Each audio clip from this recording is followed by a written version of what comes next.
Prince లో శ్రీరస్తు శుభమస్తు sale వైభవం Vaibhogam March 19 నుంచి ఏప్రిల్ 10th వరకు.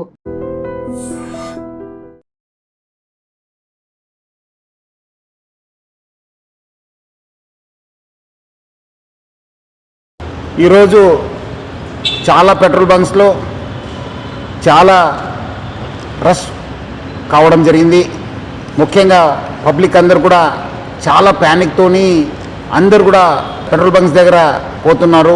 ఈరోజు నేను, మన అడిషనల్ సిపి గారు, జాయింట్ సిపి గారు, మన కలెక్టర్ గారు హరిచందన గారు, మన district civil supply officer Srinivasu అందరూ కలిసి మనం ఒక రివ్యూ మీటింగ్ పెట్టుకోవడం జరిగింది.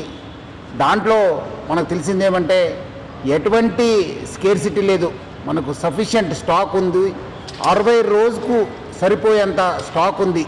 అది ఎందుకో ప్యానిక్ అయ్యి చాలామంది వాళ్ళు 2 వీలర్ కావచ్చు, 4 వీలర్ కావచ్చు అన్నీ ఫుల్ ట్యాంక్ చేసుకుంటున్నారు.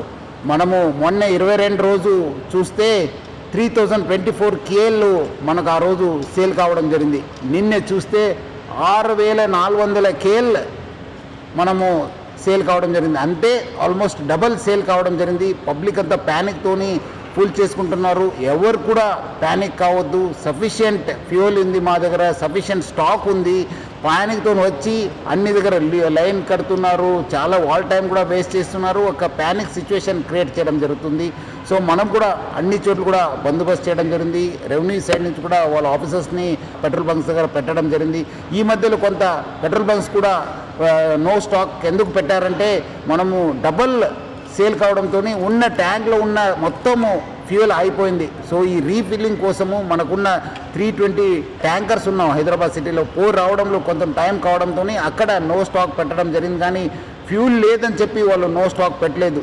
సో చాలామంది రకరకాల పుకార్లు పెడుతున్నారు. చాలా చోట్ల అక్కడేదో గుజరాత్లో అయింది, ఢిల్లీలో అయింది, రాజ్కోట్లో అయింది, సూరత్లో అయింది, చాలా షార్టేజ్ ఉందని చెప్తారు. అలాంటి ఎవరు పుకార్లు నమ్మొద్దు. పబ్లిక్ ఎవరు కూడా ప్యానిక్ కావద్దు. సఫిషియంట్ ఫ్యూయల్ ఉంది మా దగ్గర. 60 రోజుకు సరిపోయేంత ఫ్యూయల్ ఉంది. మనం చాలా డీటెయిల్గా రివ్యూ చేయడం జరిగింది. సో పబ్లిక్ ఎవరు కూడా ప్యానిక్ అయ్యి పెట్రోల్ బంక్స్ దగ్గర చేరొద్దు.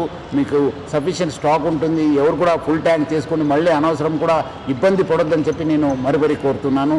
అదేవిధంగా పెట్రోల్ బంక్స్ ఎవరెవరు ఉన్నారు, హెచ్పిఎస్సిఎల్, ఐఓసిఎల్, బీపీసీఎల్, నైరా వాళ్ళతో ప్లస్ అదేవిధంగా రిలయన్స్ యాజమాన్యతో కూడా మనము టచ్లో ఉన్నాను. వాళ్ళతో కూడా మాట్లాడడం జరిగింది. వాళ్ళు కూడా ఇదే చెప్తున్నారు, ఏమంటే అనవసరం ప్యానిక్ సిచ్యువేషన్ క్రియేట్ అయింది సార్. సో అలాంటి పరిస్థితి లేదు, సఫిషియంట్ ఫ్యూయల్ ఉందని కూడా వాళ్ళు తెలియపరిచారు. కొన్ని చోట్ల ఈ వీడియో సర్క్యులేట్ అవుతున్నాయి. ఎందుకంటే చాలా లైన్స్ ఉండడంతో సోషల్ మీడియాలో బాగా సర్క్యులేట్ కావడం జరుగుతుంది. ఇక్కడ రష్ ఉంది, ఇక్కడ రష్ ఉంది, ఇక్కడ నో స్టాక్ బోర్డు ఉందని చెప్పి. సో అలాంటి ఎవరు కూడా వార్తలు నమ్మొద్దని చెప్పి నేను ప్రభుత్వ తరఫు నుంచి, నా తరఫు నుంచి, జిల్లా యంత్రాంగం తరఫు నుంచి కూడా కోరుతున్నాను.